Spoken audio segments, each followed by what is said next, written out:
Guntur Soekarno Putra mengatakan terserah kalian mau diapa-apain kalau nanti Mas Ganjar sudah jadi presiden, kalau kekuasaan sudah ada di tangan Mas Ganjar. Kalau Ganjar dan Mahfud sudah jadi presiden dan wakil presiden, presiden punya hak prerogatif, gampang itu. Jokowi mau diapain, terserah. Kita mau sampaikan bahwa nggak akan ada yang diapa-apain kalau Pak Prabowo menang. Kalau Pak Prabowo Gibran menang, Mas Ganjar nggak akan diapa-apain. Mas Anies nggak akan diapa-apain karena mereka punya hak untuk hidup di negara ini sebagai warga negara. Mereka akan berhak mendapatkan pekerjaan, penghasilan sesuai dengan kemampuan mereka. Nggak akan diapa-apain. Ya, itu beda kita dengan mereka. Kalau mereka menang, kita mau diapa-apain. Kalau kita yang menang, mereka nggak akan diapa-apain. Gitu. Kita juga tidak akan menilai mereka dengan sebutan-sebutan binatang karena perilaku-perilaku yang mereka tempelkan kepada kita, yang mereka labelkan kepada kita, seperti bilang wedus, seperti bilang asu. Menurut saya itu penggambaran kebencian mereka. Jadi skala kebencian mereka terhadap kita sudah sampai di level puncak. Karena apa? Angka mereka memang sudah nggak ketolong lagi. Tapi kita yang sudah diambang kemenangan ini harus memperlakukan mereka dengan baik. Karena mereka saudara-saudara kita sebangsa. Hari ini mereka mungkin tersesat jalan. Tersesat jalan memuja negara api. Dan tanggal 14 Februari nanti kita padamkan itu negara api. Kita kembalikan mereka ke jalan yang benar. Kita rangkul mereka. Kita ajak mereka untuk kembali bersama-sama membangun Republik Indonesia. Menyongsong Indonesia emas. Amin Rais menyesal. Amin Rais. Warga Indonesia, mantan Ketua MPR Amin Rais menyatakan menyesal karena telah ikut menginisiasi proses pemilihan presiden melalui pemilihan langsung oleh rakyat. Lebih lanjut, Amin Rais berharap agar proses pemilihan presiden dikembalikan melalui mekanisme pemilihan di Majelis Permusyawaratan Rakyat atau MPR saja. Bagaimana nih menurut warga Indonesia? Saya menyampaikan bahwa saya sudah pulang umroh sesuai janji saya. Saya siap untuk masuk dalam TKN, tidak di dalam keketuaan eksekutif. Silakan saya dimasukkan di dalam tim. Silakan saya dimasukkan sebagai Dirkamnas. Kami dari Partai Gerindra memutuskan untuk mengusung, mencalonkan dan mendukung Ibu Khofifah Emil Dardak sebagai Gubernur dan Wakil Gubernur Jawa Timur untuk periode 5 tahun yang akan datang. Dalam pemilihan bulan November. Pak Prabowo balas budi berterima kasih dengan mendukung Khofifah Emil maju Pilgub Jatim. Ya, ini bagi saya orang baik harus saling mendukung dan harus saling support.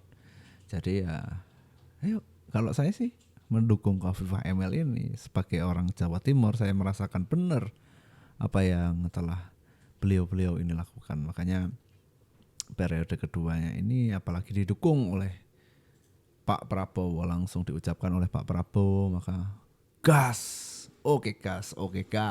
Strategi Ketum Gerindra Prabowo untuk Pilkada. Ketua Umum Partai Gerindra resmi umumkan Khofifah dan Emil di Pilgub Jatim. Prabowo sambut gagasan Khofifah mendidik 1.000 anak dari Gaza. Untuk Pilkada Jakarta, Prabowo hampir pasti dukung Ridwan Kamil. Dan di Jawa Tengah, ada Kans bekas ajudannya maju di Pilkada. Sinyal Prabowo akan dukung Sudaryono di Jateng. Masyarakat Brebes dukung Sudar maju Pilgub Jawa Tengah. Menurut kalian gimana? Ada komentar? Beredar rumor bahwa Abah Anies, kebanggaan anak-anak Abah, akan diusung oleh PDI Perjuangan di Pilkada Jakarta 2024 ini.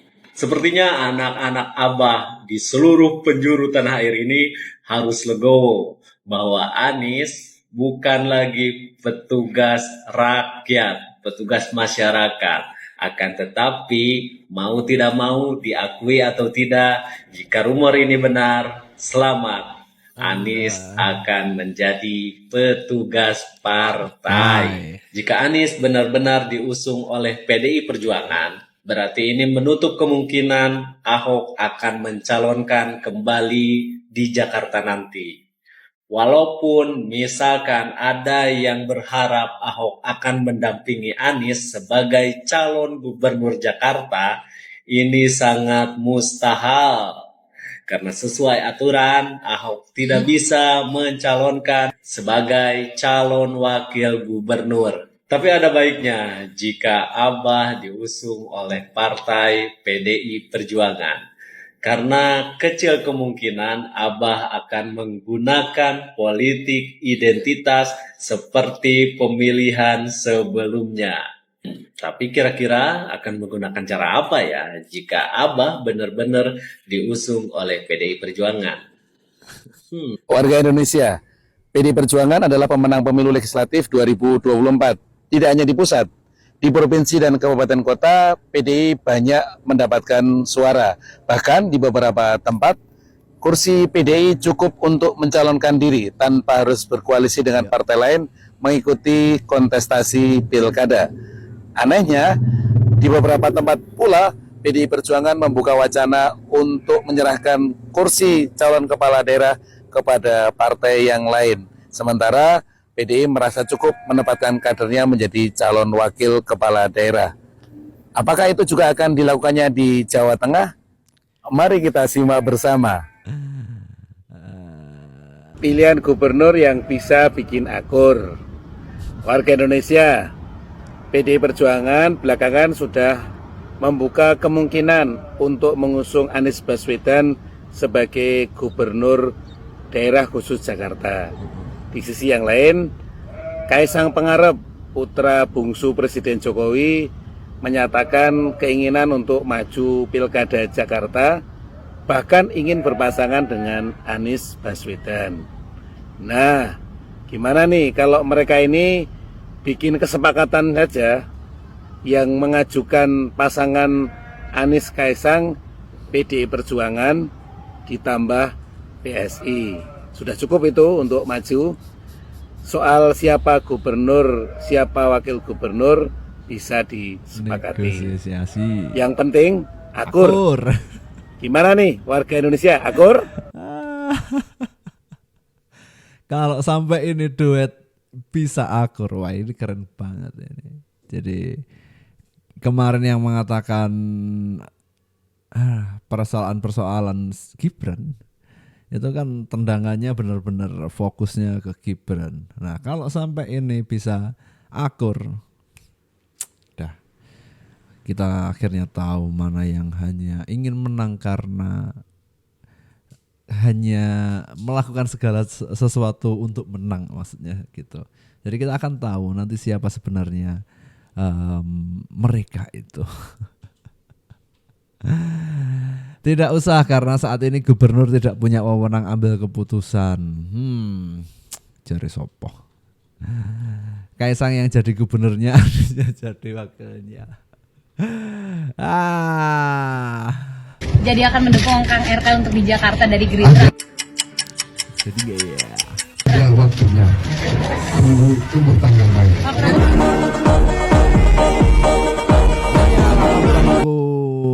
Ini Ridwan Kamil itu sudah sangat dekat dengan Pak Prabowo ya. Jadi ya wajar kalau akhirnya nanti Pak RK ini didukung. Tapi didukungnya seperti apa di Jawa Barat atau di DKI Jakarta, tentu itu yang kita tunggu. Tunggu waktunya, tunggu tanggal mainnya. Warga Indonesia, PDIP akhirnya kehilangan kesempatan untuk menyodorkan kadernya menjadi pasangan Khofifah pada Pilkada Jawa Timur. Karena partai dalam Koalisi Indonesia Maju telah bulat untuk mendukung pasangan Khofifah Emil Dardak. Akhirnya PDIP harus mencari figur yang lain untuk melawan pasangan ini. Siapakah yang akan didorong oleh PDIP untuk menjadi lawan tanding Khofifah Emil Dardak? Apakah Pramono Anung, Bu Risma, Azwar Anas, atau yang lainnya? Bagaimana pendapat warga Indonesia? Ya, itu menjadi sesuatu yang menarik ya, karena kemarin PDIP mulai tebar pesona ke Khofifah. Jadi ya siapa tahu bisa mendukung gitu ya, yang saya tangkap ya. Terus akhirnya peluang itu ternyata sudah tertutup kali ya. Akhirnya ya mau nggak mau PDIP harus melawan Khofifah. Nah, apalagi di akar rumput itu, di komentar-komentar di berbagai platform saya menyaksikan sendiri bahwa banyak yang rakyat Jawa Timur yang kalau misal bilang gini, kalau misalkan Khofifah diusung PDIP maka kami tidak mendukung, dan itu komentarnya ada banyak banget. Makanya ya sudah tepat kalau Khofifah itu didukung oleh non PDIP, artinya berhadapan-hadapan dengan PDIP. Jadi kita saksikan nanti pilkada Khofifah lawan siapa dan hasilnya seperti apa. Kalau prediksi teman-teman gimana nih skornya nanti? Publik gaduh dengan viral video Jan Etes bercita-cita ingin jadi presiden. Ngapain gaduh coy? Udah biasa itu mas. Setiap anak kalau misalnya ditanya, cita-citamu pengen jadi apa gitu. Ya pasti jawabannya pengen jadi presiden bu. Jadi tentara, Pak, jadi polisi. pengen jadi guru, pengen jadi dokter, pengen jadi polisi. Kenapa dibikin gaduh? Kenapa diributin? Apakah karena beliau anak dari wakil presiden terpilih sehingga salah kalau misalkan Jan Etes bercita-cita ingin jadi presiden? Lagian jawaban Jan Etes saat ditanya cukup masuk akal. Ditanya cita-citamu pengen jadi apa ketika dewasa kelak? Cucu Jokowi itu lantang mengatakan ingin jadi presiden. Ya apa salahnya? Dia ingin mengikuti jejak sang kakek gitu. Ya, lagian itu kan yang nanya juga wartawan ya kepada Jan Etes, kan sengaja Bapak Jokowi atau Bapak dari Jan Etes yakni Mas Gibran yang bertanya kepada anaknya. Jadi udah nggak usah dibesar-besarkan, jangan mengkait-kaitkan dengan wah ini mah memperpanjang durasi dinasti. Ya, sebagai orang tua pasti ketika menanyakan cita-cita kepada anak itu, orang tua mana sih yang nggak suka, nggak bangga ketika anaknya memiliki cita-cita yang tinggi, cita-cita yang terlihat mustahil, tapi dengan memiliki cita-cita anak kita itu jadi memiliki motivasi untuk terus berusaha menggapai cita-citanya. Jadi ya hal wajar ya, Jan Etes itu karena kebetulan anaknya Gibran dan cucunya Pak Jokowi, jadi itu menjadi pelintiran yang menarik. Padahal itu seharusnya biasa saja ya. Bahkan kalau itu anak saya, tentu saya akan sangat bangga ketika saya menjadi orang tuanya. Dan tentu juga teman-teman yang menyaksikan video ini pasti bangga kan kalau anaknya memiliki cita-cita yang tinggi yang bagi orang tua mungkin terlihat mustahil. Gitu gak sih? Kemudian ini namanya kemudian politik ini dinamis dan fluktuatif. Jikalau kemudian Golkar masih mengevaluasi terhadap calon yang akan diajukan karena kemudian melihat situasi dan kondisi saat ini, tentunya Partai Gerindra atau partai yang lain juga akan menunggu hasil evaluasi tersebut sebelum kemudian memfikskan pencalonan yang akan dicalonkan secara bersama-sama di DKI. Oke, kalau akhirnya Gerindra mengusung Ridwan Kamil, nah, Ridwan Kamil kan di gerbongnya Golkar nih. Kalau akhirnya bahu-membahu dengan Gerindra yaitu di DKI Jakarta, wes selesai itu. Siapa yang mau di DKI? Wes menang wes. No banteng, no party.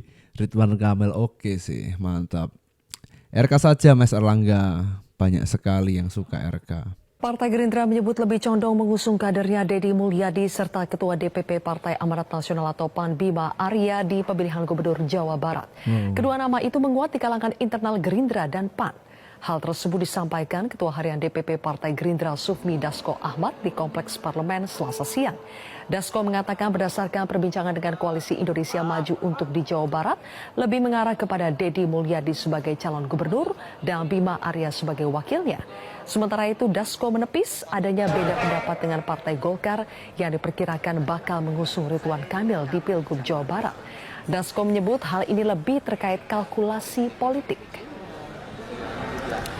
Kemudian ada tapi pembicaraan dengan teman-teman koalisi untuk di Jawa Barat memang lebih mengarah kepada Deddy Mulyadi dan cawagupnya Pak Bima Arya ya. Nah, kita juga sedang melakukan survei-survei sambil menunggu pendaftaran bulan Agustus. Tentunya survei-survei ini akan terus dilakukan dan penguatan-penguatan di bawah akan terus dilakukan demikian. Bang, tapi benar nggak sih Bang ada beda pendapat antara Golkar dan juga Gerindra? Kalau Golkar lebih pengen Pak RK itu di Jabar, sementara kalau Gerindra itu lebih memajukan Bang Emil. Itu benar Bang ada perbedaan pendapat di Kim?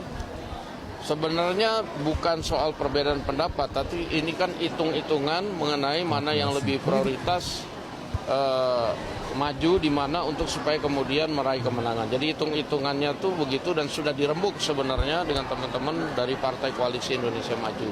Ya, jadi itu ya. Kalau misalkan Kang Deddy yang di Jawa Barat sama Bima Arya itu berarti ada kemungkinan bahwa Ridwan Kamil ada di DKI Jakarta.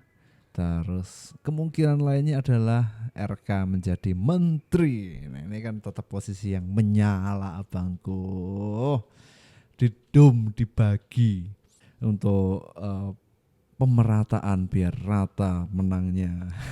Dan dengan ini saya menyatakan akan menarik diri dari keterlibatan saya dalam proyek ini. Jika hal ini memang belum memberikan manfaat serta dapat menimbulkan kerugian bagi masyarakat dan lingkungan, saya akan menarik diri dari proyek ini. Raffi Ahmad membuat video tanggapan pada 11 Juni 2024 soal dirinya yang berencana membangun resort, villa, dan beach club di Gunung Kidul, Yogyakarta. Proyek ini mendapat kecaman dari masyarakat hingga pemerhati lingkungan karena dinilai akan berdampak buruk bagi lingkungan sekitarnya. Petisi untuk menolak pembangunan resort Raffi Ahmad telah ditandatangani oleh lebih dari 44.000 orang. Dalam petisi penolakan disebutkan bahwa wilayah tersebut termasuk dalam kawasan Bentengan Alam Kars atau KBAK Gunung Sewu. Petisi ini ramai beredar di media sosial terutama Instagram Story. Ribuan akun telah membagikan template dengan foto Raffi Ahmad mengenakan helm proyek dilengkapi dengan seruan penolakan pembangunan beach club di Gunung Kidul. Selain itu, poster tersebut juga menyinggung soal izin yang diberikan oleh pemerintah daerah. Selepas dari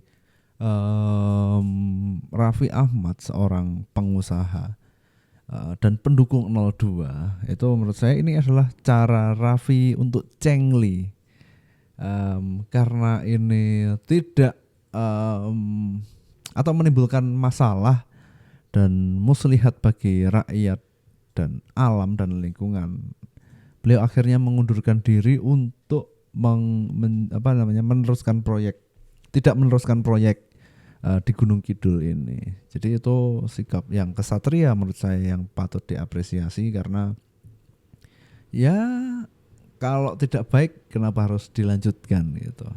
Ini cengli sekali. Makanya banyak yang mengidolakan Raffi Ahmad meskipun dulu seorang playboy ya. Tapi emak-emak banyak yang tetap menggandrungi Raffi Ahmad.